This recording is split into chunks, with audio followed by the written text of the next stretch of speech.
യേശുവിൽ ഏറ്റവും അനുഗ്രഹീതരായവരെ, ഇന്ന് വ്യാഴാഴ്ച ദിവസമാണ്. നാളെയാണ് ഉപവാസ പ്രാർത്ഥനയുടെ സമാപന ദിവസം. അനേകം ആളുകൾ ഈ പ്രാർത്ഥനയിൽ പങ്കെടുത്തു. എല്ലാം ഒരു അനുഗ്രഹമായിട്ട് മാറുന്നുണ്ട്. ഓരോ വചനങ്ങളും വാടി നിൽക്കുന്ന ചെടിയുടെ ചുവട്ടിൽ വെള്ളം ഒഴിച്ചു കൊടുക്കുന്നത് പോലെയാണ്. വാടി നിൽക്കുന്ന ഒരു ചെടിയുടെ ചുവട്ടിൽ വെള്ളം ഒഴിച്ചു കൊടുത്താൽ 1-2 മണിക്കൂറിനുള്ളിൽ തന്നെ അതിൻ്റെ റിസൾട്ട് കാണാൻ കഴിയും. പല മനുഷ്യരും വാടി നിൽക്കുന്ന ചെടി പോലെയാണ്. പക്ഷേ വാടിപ്പോയ ആ ചെടിയുടെ ചുവട്ടിൽ, ആ ജീവിതത്തിൻ്റെ ചുവട്ടിൽ ഒഴിച്ചു കൊടുക്കുന്ന വെള്ളം ദൈവവചനമാകുന്ന ജലമാണ്. അത് ഒരു ഉയർത്തെഴുന്നേൽപ്പിലേക്കാണ് കാരണമാകുന്നത്. ഇന്ന് നമുക്ക് പ്രാർത്ഥനയോടെ, പ്രതീക്ഷയോടെ ഈ വ്യാഴാഴ്ച ദിവസം ഈ വചനം കേൾക്കാം. വിശുദ്ധ മത്തായിയുടെ സുവിശേഷം 13-ാം അധ്യായം 4 മുതലുള്ള വാക്യമാണ് വായിക്കുന്നത്. 13-ാം അധ്യായം 4 മുതൽ. അവൻ വിതച്ചപ്പോൾ വിത്തുകളിൽ കുറെ വഴിയരികിൽ വീണു, പക്ഷികൾ വന്ന് അത് തിന്നു. ചിലത് മണ്ണധികമില്ലാത്ത പാറമേൽ വീണു. മണ്ണിന് ആഴമില്ലാതിരുന്നതിനാൽ അത് പെട്ടെന്ന് മുളച്ചു പൊങ്ങി. സൂര്യൻ ഉദിച്ചപ്പോൾ അത് വെയിലേറ്റു വാടുകയും വേരില്ലാതിരുന്നതിനാൽ കരിഞ്ഞു പോവുകയും ചെയ്തു. വേറെ ചിലത് മുൾച്ചെടികൾക്കിടയിൽ വീണു. മുൾച്ചെടികൾ വളർന്ന് അതിനെ ഞെരുക്കിക്കളഞ്ഞു. മറ്റു ചിലത് നല്ല നിലത്ത് വീണു.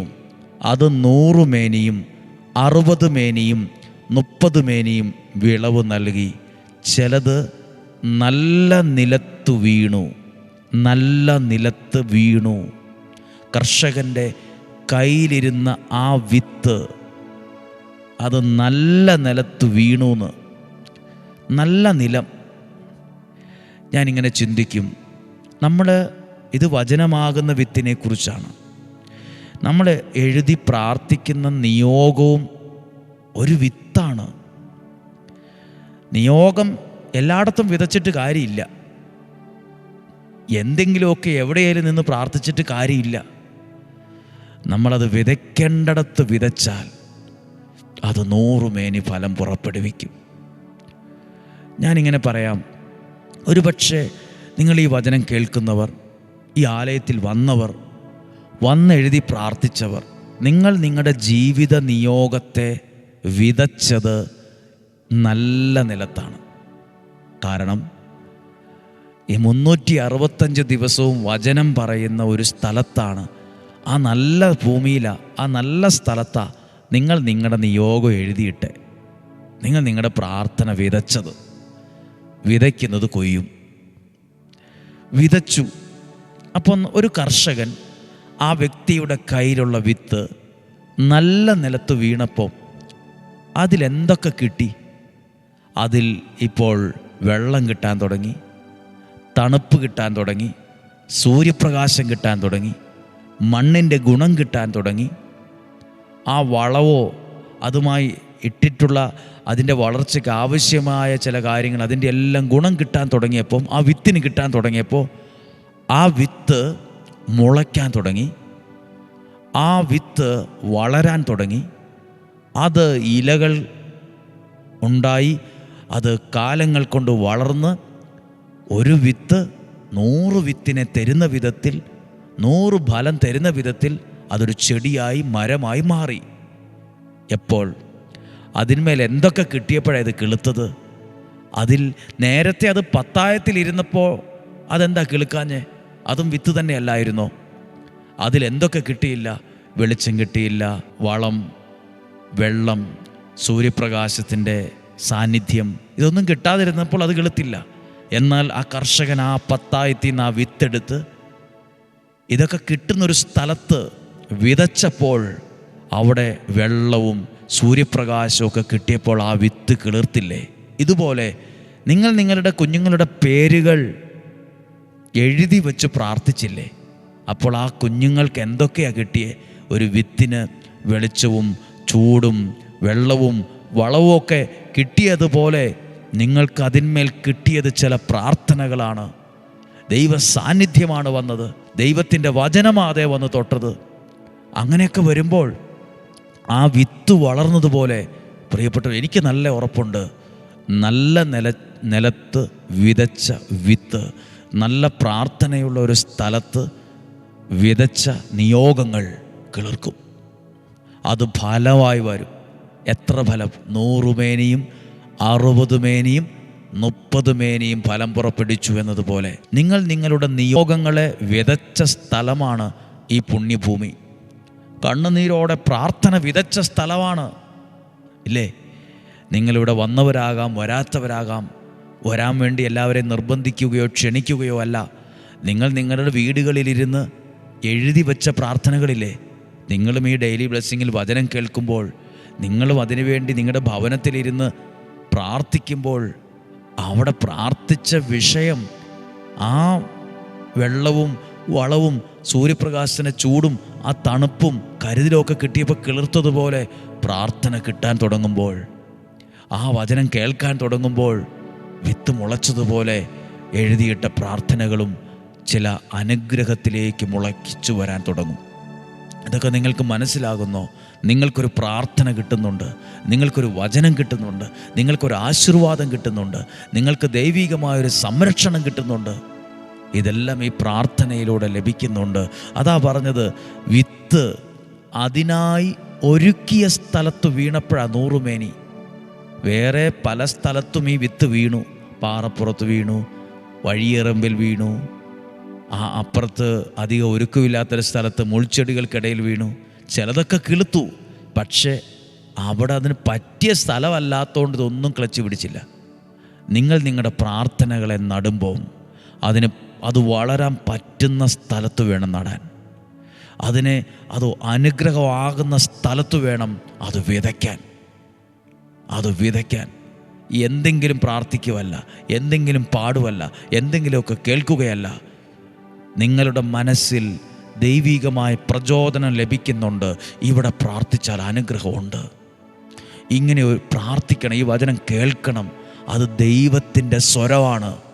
ആ സ്വരത്തിനനുസരിച്ച് നിങ്ങൾ പ്രാർത്ഥിക്കാൻ തുടങ്ങുമ്പോൾ, അല്ല വിതയ്ക്കാൻ തുടങ്ങുമ്പോൾ, അത് 100 മേനിയും 60 മേനിയും 30 മേനിയും ഫലം പുറപ്പെടുവിച്ചിരിക്കും. അവസാനം എഴുതിയിട്ടുണ്ട്, ചെവിയുള്ളവൻ കേൾക്കട്ടെ. എല്ലാവർക്കും ചെവിയുണ്ട്, എന്നാലും ചിലർ കേൾക്കണമെന്നില്ല. ഇത് നല്ല മനസ്സോടെ ഇത് കേൾക്കാൻ ഇടയാകട്ടെ. നിങ്ങളൊന്ന് പ്രാർത്ഥിക്കണം. ഈ മാസം നമ്മൾ എത്രയോ 10,000-ലധികം നിയോഗങ്ങളെ മനസ്സിൽ വെച്ച് പ്രാർത്ഥിച്ചു. എത്രയോ മാതാപിതാക്കൾ കണ്ണുനീരോടെ പ്രാർത്ഥിച്ചു. എത്രയോ കുഞ്ഞുങ്ങളുടെ മാനസാന്തരത്തിന് വേണ്ടി പ്രാർത്ഥിച്ചു. എത്രയോ കുഞ്ഞുങ്ങളുടെ സ്വഭാവ രൂപീകരണത്തിന് വേണ്ടി പ്രാർത്ഥിച്ചു. ഞാൻ ഇവിടുത്തെ ഒരു കണക്ക് നോക്കിയാൽ 30,000-ലധികം കുഞ്ഞുങ്ങളുടെ പേരുകൾ ഏകദേശമുണ്ട്. നിങ്ങളപ്പോൾ വിചാരിക്കും, ഓരോ ദിവസവും ഓരോ കണക്കാണല്ലോ പറയുന്നത്. പ്രിയപ്പെട്ടവരെ, ഓരോ ദിവസവും ഇന്നലെയും ഇവിടെ വന്നിട്ടുണ്ട് 100 കണക്കിന് കത്തുകൾ, പോസ്റ്റ് ഓഫീസിൽ നിന്ന് കത്തുകൾ. അതെല്ലാം ഓരോ ദിവസവും കണക്കെടുത്ത് ഒപ്പം കൂട്ടുകയാണ്.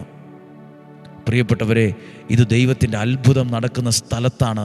നിങ്ങൾ എഴുതിയിട്ട കത്തുകൾ, നിങ്ങൾ എഴുതിയിട്ട നിയോഗങ്ങൾ, ദൂരെ ഇരുന്നായാലും മനസ്സുകൊണ്ട് ഐക്യത്തിൽ പ്രാർത്ഥിക്കുന്നവരുണ്ട്. ഈ ആലയത്തോട് ചേർന്ന് നിങ്ങളുടെ പ്രാർത്ഥനകൾ ഇവിടെയുണ്ട്. അത് നല്ല നിലത്ത് വീണ വിത്ത് പോലെ കിളിർത്ത് വരട്ടെ. നല്ല നിലത്ത് വീണ വിത്ത് പോലെ അത് വളരട്ടെ. നിങ്ങൾക്ക് നല്ല പ്രാർത്ഥന കിട്ടുന്നുണ്ട്. നിങ്ങൾക്ക് നല്ലൊരു ദൈവ സാന്നിധ്യം അനുഭവിക്കാൻ കഴിയുന്നുണ്ട്. നല്ല നിലത്ത് വീണ വിത്ത് പോലെ വിതയ്ക്കേണ്ടടത്തത് വിതച്ചപ്പോൾ അത് വളർന്നു. ഒരു പക്ഷിയും കൊത്തിക്കൊണ്ടുപോയില്ല, ഒന്നും അത് ഉണക്കിക്കളഞ്ഞില്ല. അത് ഫലം കായ്ച്ചുവെന്ന കർത്താവേ, ഞങ്ങളുടെ കുഞ്ഞുങ്ങൾക്ക് വേണ്ടിയുള്ള പ്രാർത്ഥനകൾ ഒന്നും വേരില്ലാത്തതുകൊണ്ട് ഉണങ്ങിപ്പോകാനിടയാകരുത്. ഒന്നും ഒരു കിളിയും കൊത്തിക്കൊണ്ടു പോകുന്ന വിധത്തിൽ ഒരാളുടെയും ഭാവി നഷ്ടപ്പെട്ടു പോകരുത്. സ്വപ്നങ്ങൾ പൊലിഞ്ഞു പോകരുത്. അവർക്ക് നല്ലൊരു ജീവിതവും ഭാവിയും ഉണ്ടാകണം. മക്കൾ മാതാപിതാക്കൾക്കൊരു കിരീടമാകണം. മക്കൾ മാതാപിതാക്കൾക്കൊരു കിരീടമാകട്ടെ, ഒരഭിമാന വിഷയമാകട്ടെ. ദൈവം നമ്മളെ സമർത്ഥമായിട്ട് അനുഗ്രഹിക്കട്ടെ. പ്രാർത്ഥിച്ച് നാളെ ഉപവാസ പ്രാർത്ഥനയുടെ സമാപന ദിവസമാണ്. നാളെ ആദ്യ വെള്ളിയാഴ്ചയാണ്. നാളെ ഇവിടെ വന്ന് പ്രാർത്ഥിക്കുന്ന ഓരോ ഈ പ്രദേശത്തുള്ളവരോ പരീക്ഷയ്ക്ക് ഒരുങ്ങുന്നവരൊക്കെ വരുമ്പോൾ അവർക്ക് വെഞ്ചരിച്ച ഒരു പേനയൊക്കെ കൊടുക്കണമെന്ന് ആഗ്രഹിക്കുന്നു. നിങ്ങളും പ്രാർത്ഥിക്കുക. ദൈവം അനുഗ്രഹിക്കട്ടെ. പ്രാർത്ഥിച്ചു നൽകുന്ന ഓരോ കാര്യവും അനുഗ്രഹമാണ്. നമുക്കൊരു നിമിഷം പ്രാർത്ഥിക്കാം. കർത്താവേ, ഈ വചനം കേൾക്കുന്ന എല്ലാ വ്യക്തികളെയും കുടുംബങ്ങളെ അനുഗ്രഹിക്കണമേ. ഞങ്ങൾ പ്രാർത്ഥിച്ച പ്രാർത്ഥനയൊന്നും വെറുതെ ആയിരുന്നൊന്നും ആരും ചിന്തിക്കേണ്ട. അതെല്ലാം 100 മേനി 60 മേനി 30 മേനി ഫലം പുറപ്പെടുവിച്ചതുപോലെ ഒരു ഫലം അതിലുണ്ടാവും. ഒരത്ഭുത വിജയം അതിലുണ്ടാകുമെന്ന് അത് തിരിച്ചറിയാനും അത് സാക്ഷ്യമാകാനും ഇടവരും. എത്രായിരം കുഞ്ഞുങ്ങളായി ഇപ്പോൾ പ്രാർത്ഥിക്കുന്നത്. എത്രായിരം കുഞ്ഞുങ്ങൾക്ക് വേണ്ടിയ മാതാപിതാക്കൾ പ്രാർത്ഥിച്ചത്, ഉപവാസമെടുത്തത്, ത്യാഗമെടുത്തത് ഒന്നും വെറുതെ ആകില്ലെന്ന് ഞങ്ങൾക്കറിയാം. ഇത് അനുഗ്രഹമാണ്. ഇതൊരു തുടക്കമാണ്. ഇതൊരു റിസൾട്ടിന് കാരണമാകും. നന്നായി പഠിക്കാനുള്ള കഴിവ് ലഭിക്കട്ടെ. പഠിച്ച കാര്യങ്ങൾ നിങ്ങളുടെ ഓർമ്മയിൽ ഇരിക്കട്ടെ. നന്നായി അത് എഴുതുവാൻ അനുഗ്രഹം ലഭിക്കട്ടെ. ചില കുഞ്ഞുങ്ങൾക്ക് അവരുടെ വീടുകളിൽ പഠിക്കാനുള്ള സാഹചര്യമില്ല. ഭാരപ്പെടുന്നവരുണ്ട്.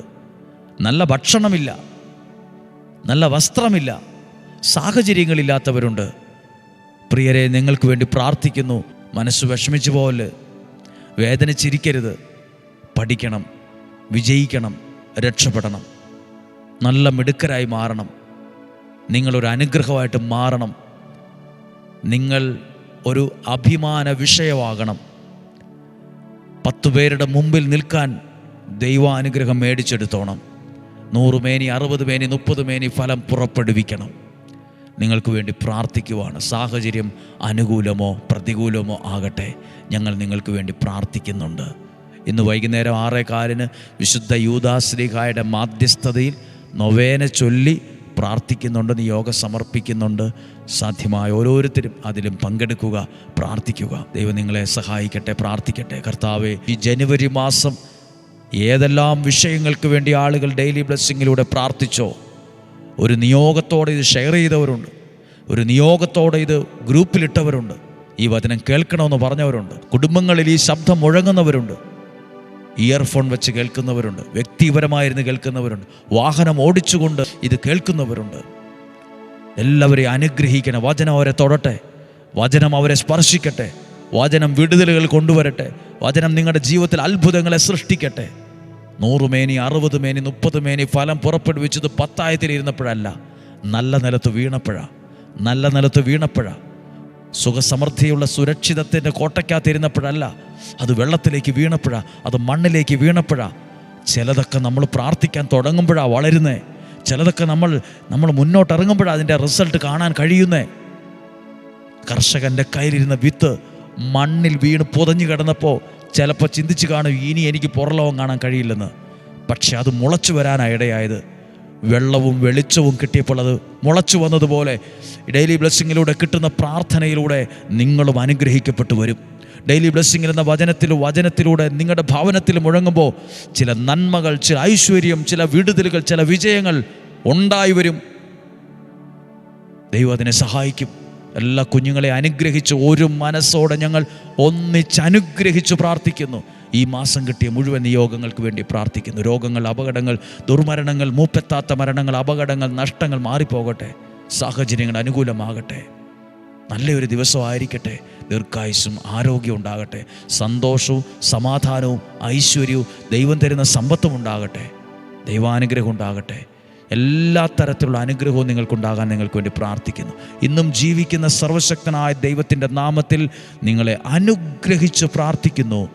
ഇപ്പോഴും എപ്പോഴും എന്നേക്കും ആമേൻ. നാളെ ആദ്യ വെള്ളിയാഴ്ചയാണ്. ഒരുമിച്ച് പ്രാർത്ഥിക്കുക. ഒരു ദോഷവും വരില്ല, ഒരു തിന്മയും വരില്ല, ഒരനർത്ഥവും നിങ്ങളുടെ കൂടാരത്തെ തൊടുകയില്ല. നല്ലൊരു ദിവസം ഇന്ന് നിങ്ങൾക്ക് ആശംസിക്കുന്നു. സാധ്യമായ എല്ലാവർക്കും അയച്ചു കൊടുക്കുക. നാളെയും 5:30 ഒരുമിച്ച് കാണുന്നതുവരെ സർവശക്തനായ ദൈവം എന്നെയും നിങ്ങളെയും സൂക്ഷിക്കട്ടെ. ആമേൻ.